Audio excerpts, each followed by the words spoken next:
पादप ऊतक दो प्रकार के होते हैं, विभोज्योतक और स्थायी ऊतक। विभोज्योतक को तीन भागों में बांटा गया है।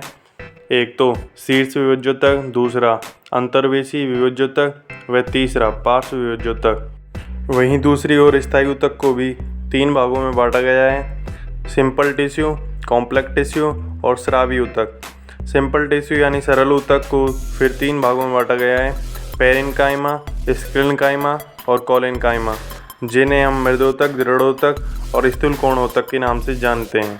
फिर दूसरा आता है कॉम्प्लेक्स टिश्यू, जिसे जटिल ऊतक के नाम से जानते हैं। इसमें जाइलम व फ्लोएम संवहन ऊतक पाए जाते हैं। तथा तीसरा है सेक्रेटरी टिश्यू, जिसे स्रावी ऊतक के नाम से जानते हैं हम। इसे भी दो भागों में वर्गीकृत किया गया है, बाह्य स्रावी ऊतक व अंतःस्रावी ऊतक। अब हमने पादप ऊतक को एक ग्राफ की तरह देख लिया है कि इसमें कितने ऊतक आते हैं और कौन कौन से भाग होते हैं इसके। तो हम सबसे पहले विभोज्योतक से स्टार्ट करते हैं, जिसे मेरिस्टेमेटिक टिश्यू भी कहा जाता है। इसमें सबसे पहले शीर्ष विभोज्योतक आता है, जिसे एपिकल मेरिस्टेमेटिक टिश्यू के नाम से जाना जाता है। यह तने, शाखाओं एवं जड़ों के शीर्ष तथा कभी कभी पादप पर्ण शीर्ष पर पाया जाता है। इस विभोज्योतक की क्रियाशीलता के कारण पादप के शीर्ष भाग की लंबाई में वृद्धि होती रहती है, जिस कारण इसे प्राइमरी मेरिस्टेम के नाम से जाना जाता है। दूसरा है IMT यानी इंटरकैलरी मेरिस्टेमेटिक टिश्यू। यह शीर्ष विभोज्योतक का ही भाग होता है, जो विकास की प्रक्रिया में स्थायी ऊतकों के बीच में आ जाने से एपिकल मेरिस्टेमेटिक टिश्यू से अलग हो जाता है। यह मुख्यतः पर्णाधार व पर्वसंधि वाले भाग पर पाए जाते हैं, जैसे घास। तीसरा है लेटरल मेरिस्टेमेटिक टिश्यू यानी पार्श्व विभोज्योतक। यह जड़ों एवं तनों के पार्श्व भाग में पाया जाता है तथा पादप की मोटाई में वृद्धि करता है, अतः इसे सेकेंडरी मेरिस्टेमेटिक टिश्यू भी कहा जाता है। विभोज्योतक को कंप्लीट करने के बाद अब हम पढ़ेंगे स्थायी ऊतक, जिसे परमानेंट टिश्यू के नाम से जाना जाता है। ऐसे ऊतक जो विभाजन की क्षमता खो चुके हैं, अर्थात ये ऊतक परिपक्व कोशिकाओं से बने होते हैं तथा अपनी वृद्धि पूरी कर चुके होते हैं, स्थायी ऊतक कहलाते हैं। इसमें सबसे पहले आता है सरल ऊतक, जिसे सिंपल टिश्यू कहा जाता है। इसमें भी सबसे पहले है मृदोतक, जिसे पेरेन्काइमा के नाम से जाना जाता है। मृदोतक सर्वाधिक पाया जाने वाला सरल स्थायी ऊतक है। यह पतली कोशिका भित्ति का बना होता है, जो कैल्शियम पैक्टेट व सेलुलोज की बनी होती है। मृदोतक की कोशिकाएं जीवित होती हैं।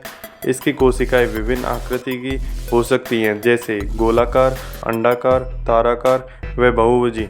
इसमें अंतरकोशिकीय अवकाश उपस्थित व अनुपस्थित भी हो सकते हैं। मृदोतक की संरचना व कार्य के आधार पर इसे निम्न प्रकार से विभाजित किया गया है: दीर्घऊतक, हरितऊतक, वायुऊतक, ताराकार ऊतक, इडियोब्लास्ट। मृदोतक के कार्य: मृदोतक की कोशिकाएं मंड, वसा, तेल, प्रोटीन, टैनिन, सेल्यूलोज तथा जेल का संचय करती हैं।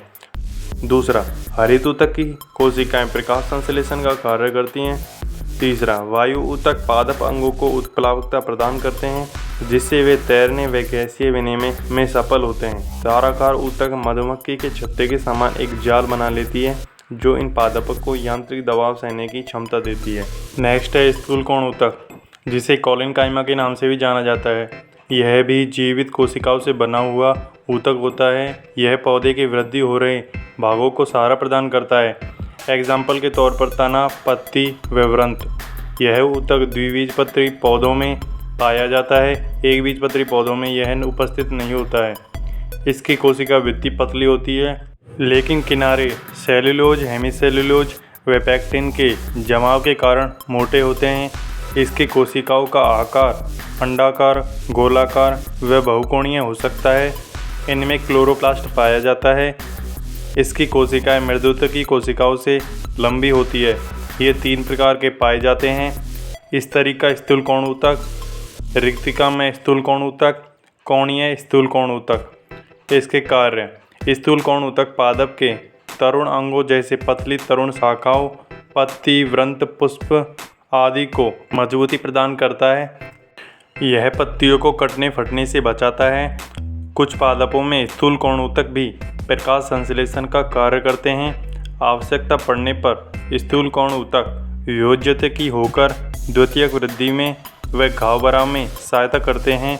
स्थूल कोण ऊतक के बाद में आता है दृढ़ ऊतक, जिसे स्केलेटल काइमा के नाम से जाना जाता है। दृढ़ ऊतक को कार्य व विकास के आधार पर दो भागों में विभाजित किया गया है। पहला दृढ़ ऊतकी तंतु व दूसरा आस्टिल अथवा दृढ़ कोशिकाएं। दृढ़ ऊतकी तंतु के अंतर्गत जाइलम, बाह्य जाइलम व सतही तंतु सम्मिलित होते हैं। व आस्टिल अथवा दृढ़ कोशिका के अंतर्गत वृहत दृढ़क, अस्थि दृढ़क, तारा दृढ़क, समव्यासी दृढ़क सम्मिलित होते हैं। दृढ़ कोशिकाओं के कार्य: यह भी पादप अंगों को यांत्रिक दृढ़ता प्रदान करती है।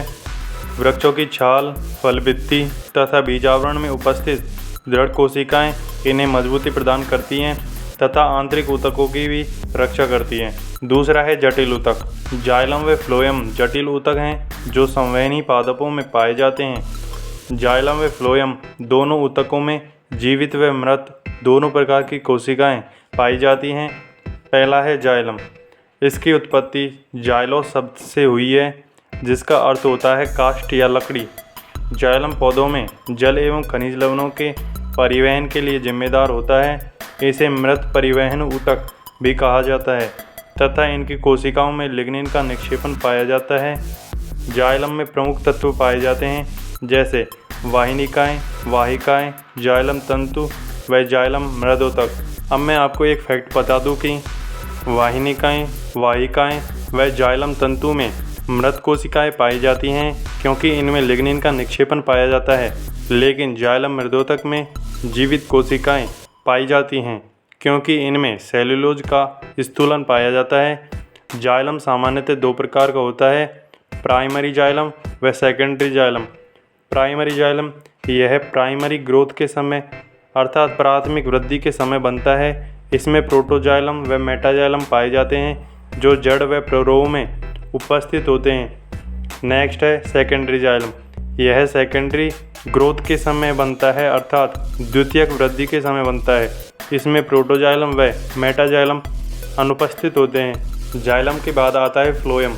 यह भी एक संवहन ऊतक होता है जो मुख्य रूप से पत्तियों में संश्लेषित भोज्य पदार्थों को पादप के विभिन्न भागों में पहुंचाने का कार्य करता है। इसे जीवित परिवहन ऊतक भी कहा जाता है क्योंकि इसकी अधिकतर कोशिकाएं जीवित होती हैं। फ्लोएम में विभिन्न प्रकार की कोशिकाएं पाई जाती हैं जिन्हें फ्लोएम एलिमेंट अर्थात फ्लोएम तत्व के नाम से जाना जाता है।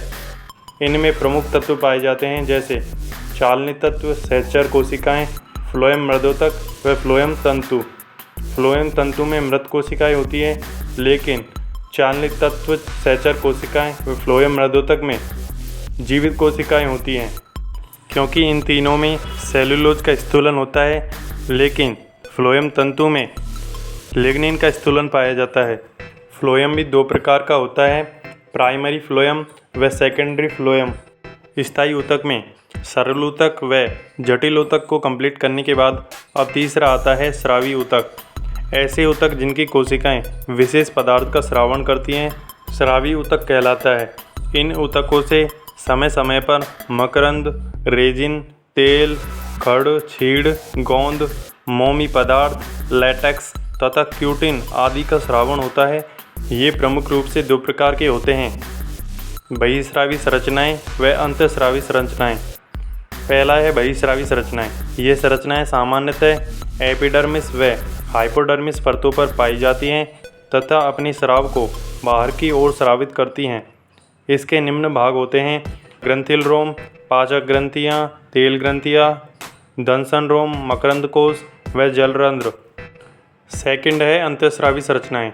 ये संरचनाएं सामान्यतः विभिन्न पादप अंगों जैसे मूल, तना, पत्तियाँ, पुष्प व फल आदि में धसी हुई होती हैं। ये निम्न हैं अंतःस्रावी कोशिकाएं, तेल ग्रंथियाँ, रोल वाहिनियाँ, रबर क्षीर ऊतक आदि। ऐसी ही और नॉलेजेबल वीडियो के लिए इस चैनल को सब्सक्राइब करें और बेल वाली आइकन को ऑल पर सेलेक्ट करें।